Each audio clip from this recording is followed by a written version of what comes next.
يشمل الممتنع العقلية والعادية، فاندفع ما قيل إن المرتبات الخيالية عندهم منفية وليست بممتنعة. ثم لما كان نكيل الثبوت النفي ونكيل الوجود العدم، كان نكيل الثابت المنفية ونكيل الموجود المعلوم، لأن التناقض بين المصدرين يستلزم التناقض بين المشتقين، والمعلوم ليس داخلا في مفهوم هذه المشتقات، حتى يكون نكيل الثابت اللا معلوم الذي له تحقق، ونكيل المنفي اللا معلوم الذي ليس له تحقق، وهكذا لأن الأمر الخاص ليس معتبرا في مفهوم المشتق، وقسمة المعلوم إليها لا تقتضي ذلك.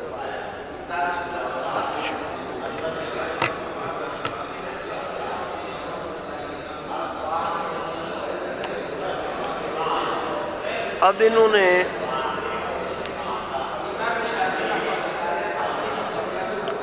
یہ فرمایا تھا نا کہ یہ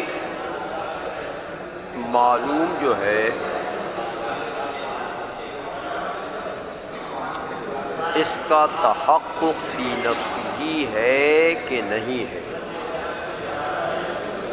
دیکھا فالمعلوم علی رأیہم اما لا تحقق له فی نفسہ او له تحقق فی نفسہ بوجہ ما، اما لا تحقق له فی نفسہ اصلا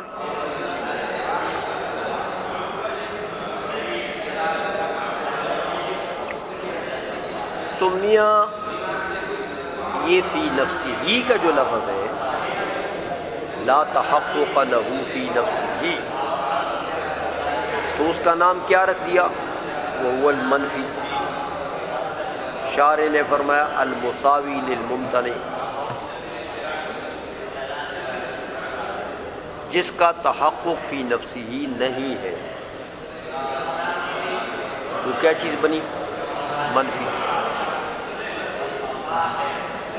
یعنی ممتنع.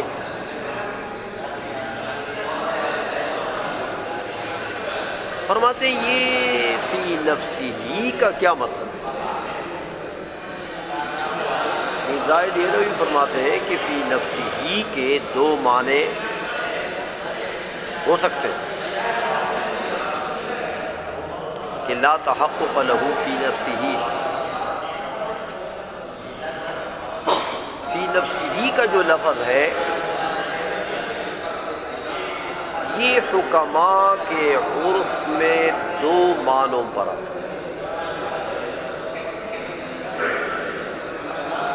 ایک تو فی نفسہ کا لفظ فی نفس الامر،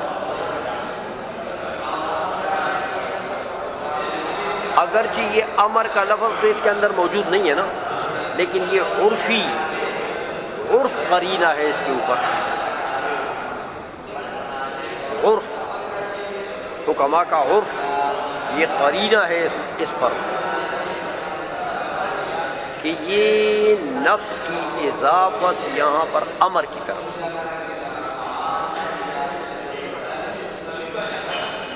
مضافلے نکال دیا نا الامر، تو اس مضافلے کے اوپر قرینہ کیا چیز ہے؟ حکماء کا عرف. آئی سمجھ میں؟ اچھا، تو ایک تو فی نفسہ کا معنی کیا آتا ہے؟ فی نفس الامر.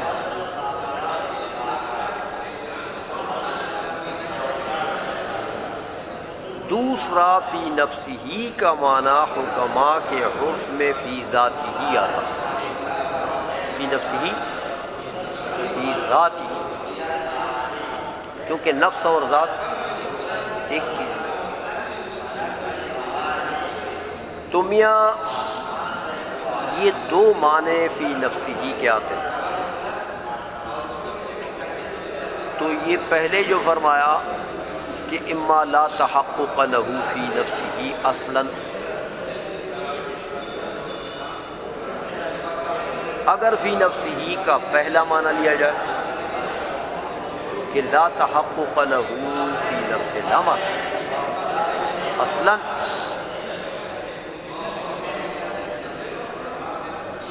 تو دیکھو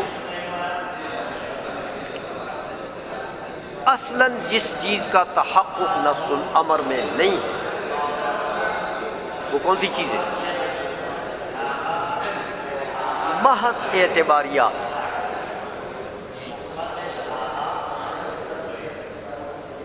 جس نفس الامر میں جس کا تحقق اصلاً نہیں ہے، بالکل نہیں ہے.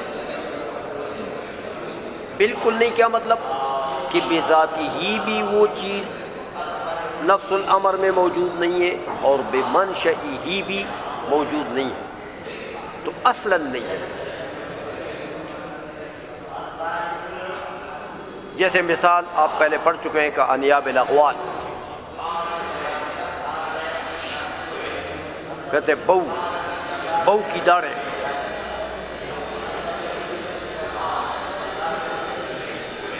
وہ بہو نہیں،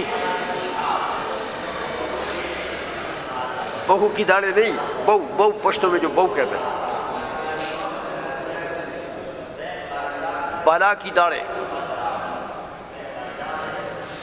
تو اب یہ فرضی چیز ہے، سمجھ میں آ گئی نا؟ اس کا تو نہ خود بذاتی ہی اس کا وجود ہے، نہ اس کا کوئی منشا موجود ہے. تو ایسی چیز جو ہے وہ لا تحقق لہ فی نفس الامر اصلاً سے یہ مراد. تو اگر فی نفس الامر مراد لیا جائے تو اس کے معنی کیا فائدہ ہوگا؟ اس کا مطلب کیا ہوگا؟ مطلب یہ ہوگا کہ اس قسم کی چیزیں جیسے بہو کی داڑھیں، اس کو داخل کرنا چاہتے ہیں کس میں؟ ممتنع میں. کیونکہ اس نے یہ کہہ دیا کہ اما لا تحقق لہ اصلاً فہو المنفی. تو منفی تو مرادف ہے کس کا؟ ممتنع کا.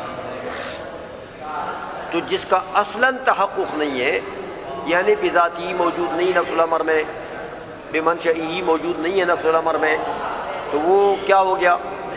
محض فرضی چیز. تو گویا کہ اگر فی نفسی کا معنی فی نفس الامر ہے تو اس قسم کی چیزوں کو داخل کرنا چاہتے ہیں کس میں؟ ممتنع میں. اگر فی نفسی کا معنی ہو جائے فی نفس الامر تو پھر اس کا فائدہ کیا ہو گیا؟ یہ سمجھ آئیے کہ اس قسم کی چیزیں یہ جو محض فرضی ہیں، محض اعتباری ہیں، نہ ان کا منشا نفس الامر میں ہے نہ ان کی ذات نفس الامر میں ہے، اس قسم کی چیزیں چلی گئی کس میں داخل ہو گئی؟ ممتنعات میں. سمجھ میں آ گئی ہے؟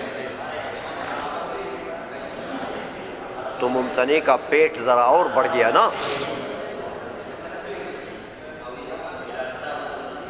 یہ فرضیات بھی داخل ہو گئی.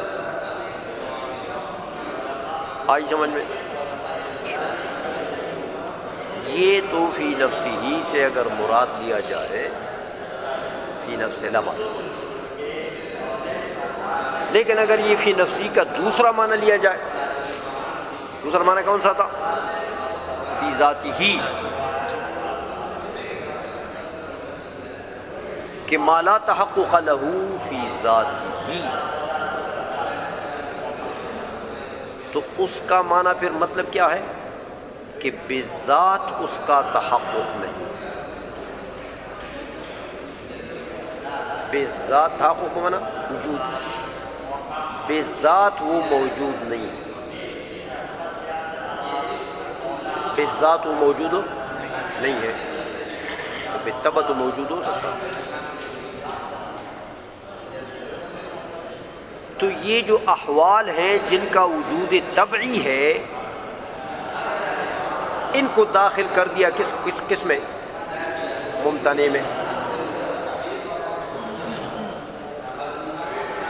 کیونکہ منفی کی تعریف کیا ہو گئی؟ جس کا وجود بذات نہیں ہے. بس. تو جس کا وجود بذات نہیں ہے، کیا حال کا وجود بذات ہے؟ وہ تو وجود طبعی ہے اس کا.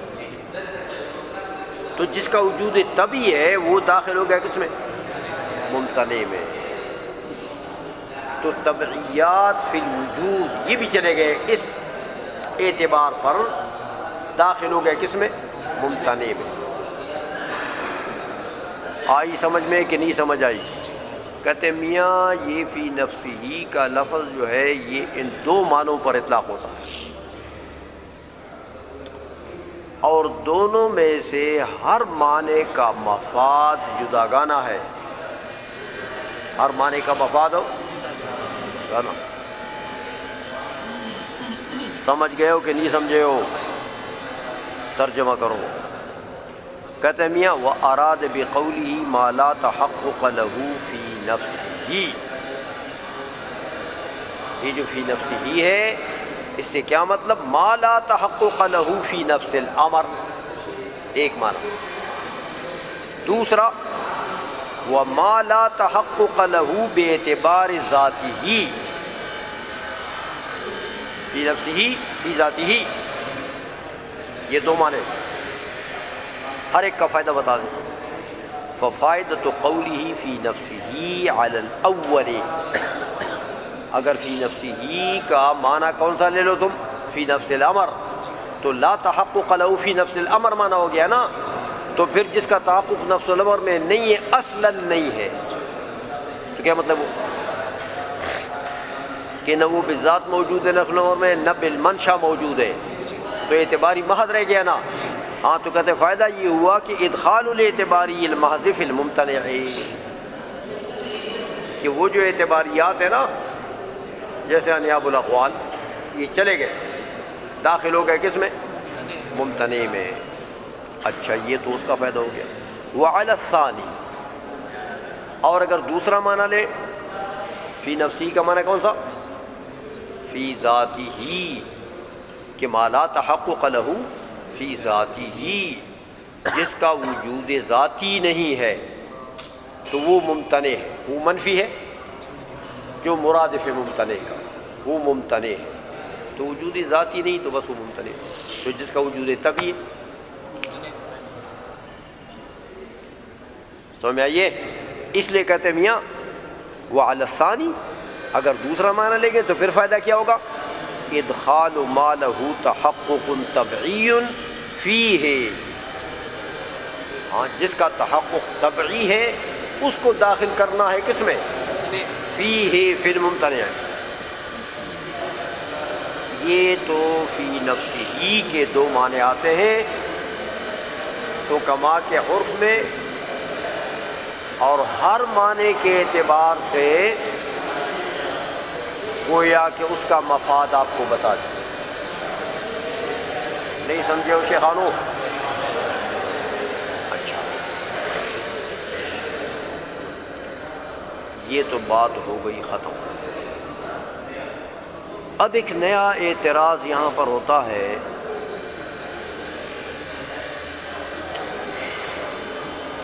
کہ میاں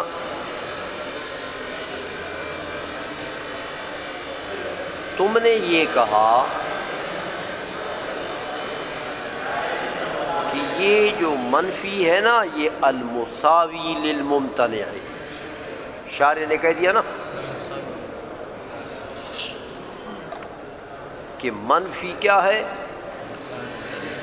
ہاں ممتنع کا مساوی ہے،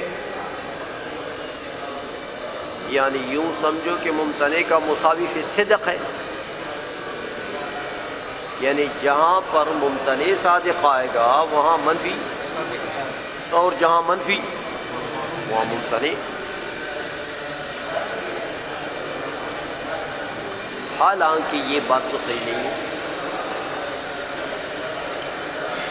دیکھو میاں مرکبات خیالیہ جیسے وہ شیخ چلی نہیں تھا،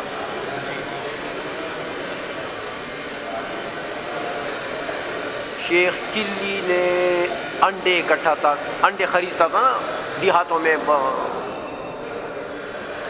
تو انڈوں کا ٹوکر جو ہے وہ اس کے سر پر ہے.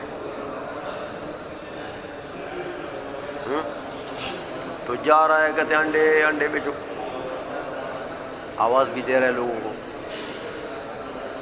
اور دل میں ایک تصور بھی کر رہا ہے کہ میاں غریب آدمی ہوں، انڈے بیچتا ہوں، خریدتا ہوں، انڈوں کی تجارت کرتا ہوں، تو یہ انڈوں میں جب مالدار ہو جاؤں گا نا، انڈے خرید بیچ کر، تو پھر بھینس خرید لوں گا، تو پھر اس کا دودھ بیچوں گا، تو جب اور زیادہ مالدار ہو جاؤں گا نا، کئی بھینسیں خرید لوں گا، تو کئی بھینسیں جب زیادہ مالدار ہو جاؤں گا تو پھر شادی کر لوں گا۔ اب وہ کہتے ہیں انڈے بھی کر رہا ہے، اور ادھر یہ سوچ رہا ہے کہ شادی کر لوں گا، تو ٹوکر تو سر پر ہے، تو کہتے ہیں کہ پھر میرا بچہ پیدا ہو جائے گا، تو پھر بچہ کا جب بڑا ہو جائے گا نا، تو میں تو باہر کام میں ہوں گا، تو بچہ آ جائے گا، مجھے بلائے گا کہ بابا گھر آ جاؤ۔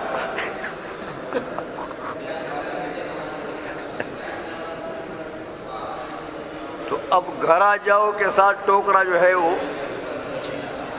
انڈوں کا نیچے آ گیا، تو نہ بچہ ہوا، نہ بھینسیں ہوئی،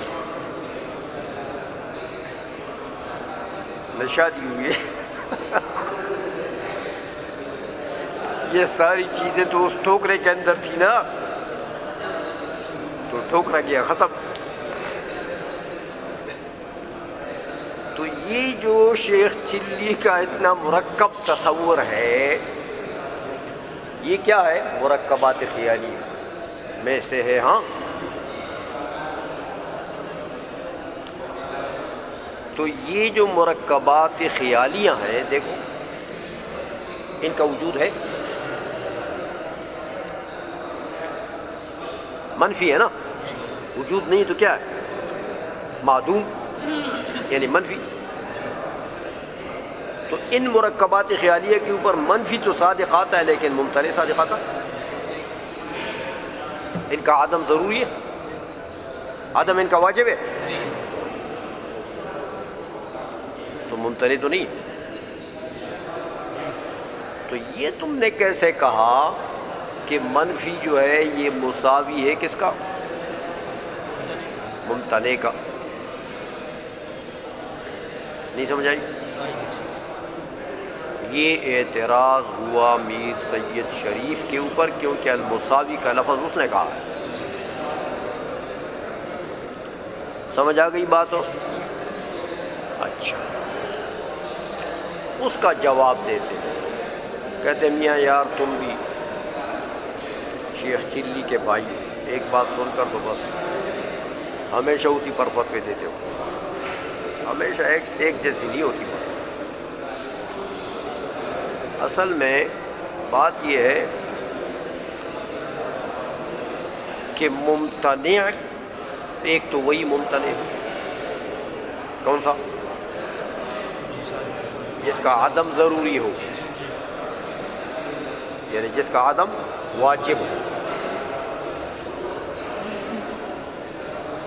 لیکن کہتے ہیں میاں ایک ممتنع عادی بھی ہوتا ہے، وہ تو ممتنع عقلی ہے، وہ جو مانا ہے نا کہ جس کا عدم ضروری ہو، جس کا عدم واجب ہو، وہ کون سا ممتنع؟ ممتنع عقلی۔ ایک ہوتا ہے جس کا عدم واجب نہیں ہوتا، عقلاً عقل جائز رکھتی ہے کہ یہ موجود ہو جائے، عقل اس کے عدم کو واجب نہیں ٹھہراتی،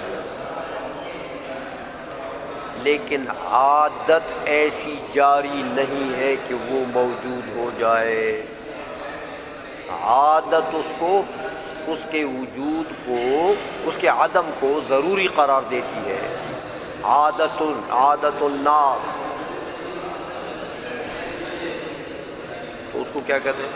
ممتنع عادی۔ ممتنع عادی کہ عادتاً اس کا وجود نہیں ہو سکتا، وہ معدوم ہے۔ سمجھ نہیں آئی؟ تو یہ کہتے ہیں میر زاہد ہروی رحمۃ اللہ علیہ فرماتے ہیں کہ یہ جو منفی کا لفظ اس نے کہا ماتن نے، اور میر سید نے کیا کہہ دیا کہ یہ مساوی ہے ممتنع کا. تو کون سا ممتنع؟ جو عام معنی ہے، ممتنع عقلی اور ممتنع عادی دونوں کو شامل ہے. ممتنع بمعنی عام، سمجھائیے. تو یہ جو مرکبات خیالیہ ہیں، ٹھیک ہے کہ یہ ممتنعات عقلیہ نہیں ہیں. ممتنعات عقلیہ کیا عقل یہ ممتنع جانتی ہے کہ شیخ چلی کا کوئی بچہ نہیں ہوگا؟ شیخ چلی کے بچے کے عدم کو عقل واجب مانتی ہے؟ عقل تو جائز مانتی ہے، 1000 بچے تو اس کے ہو جائیں. لیکن عادت ایسی ہے کہ ٹھوکرے کے اندر تصور تھا،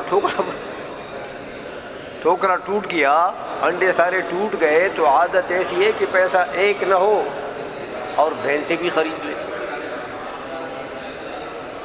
عادت ایسی ہے کہ بھینس ایک بھی نہیں ہے اور اس کو بیچ کر شادی کر لے. تو ان کو کیا کہتے ہیں؟ ممتنعات عادیہ. تو یہاں ممتنع سے مراد کون ہے؟ عام. ممتنع عقلی اور ممتنع عادی دونوں کو شامل ہے. تو یہ جو منفی ہے نا، جو مساوی ہے کس کا؟ ممتنع کا. کون سے ممتنع کا مساوی ہے؟ عادی اور عقلی دونوں کا. نہیں سمجھ آئی؟ پوئے گئے کہ نہ پوئے گئے شیخانو؟ اسی کہتے ہیں وَأَرَادَ بِالْمُمْتَنِعِ مَا يَشْمَلُ الْمُمْتَنِعَ الْعَقْلِي وَالْعَادِي. وہ جو منفی اس کا مساوی ہے، تو کس ممتنع کا مساوی ہے؟ جو ممتنع عام معنی میں ہے. ممتنع عقلی اور عادی دونوں کو شامل ہے. تو اب یہ مرکبات خیالیہ نہیں ہے، یہ ممتنع عقلاً تو نہیں ہے. جیسے یہ معاشی نے مثال دیے کہ ممتنعات خیالیہ، یہ کیا نام ہے اس کا؟ مرکبات خیالیہ. تو مرکبات خیالیہ کی اس کی مثال دی کیا؟ کہتے کوئی شخص سمجھتا ہے کہ بھئی یہ مسک کا سمندر ہے، کا بحر المسک. تو کیا یہ بحر المسک جو ہے یہ کوئی ممتنعات عقلیہ میں سے؟ عقل تو اس کے عدم کو واجب نہیں قرار دے، لیکن عادی ممتنعات میں سے. عادت ایسی جاری نہیں ہے کہ مسکوں کے سمندر چلتے ہیں. سمجھ میں آئیے؟ اچھا میاں فندفع ما قیلا. اب کہتے ہیں جب یہ ممتنع سے مراد عام ہو گیا تو اب یہ قیل ختم ہو گیا کہ ان المرکبات الخیالیۃ عندهم منفیۃ ولیست بممتنعات. یہ تو منفی اور ممتنع میں مساوات نہیں ہے کہ یہ مرکبات خیالیہ دیکھو یہ منفی تو ہے لیکن ممتنع تو نہیں. تو ممتنع سے تم نے ممتنع عقلی مراد لے لیا، اس لیے نہیں ہے. وہ مراد کیا ہے ممتنع سے؟ یہ سید نے منفی کو جس کا مساوی قرار دیا وہ کون سا ممتنع ہے؟ ممتنع عقلی اور عادی، دونوں کو شامل ہے. سمجھ آئیے شیخانوں کے نہیں ہے؟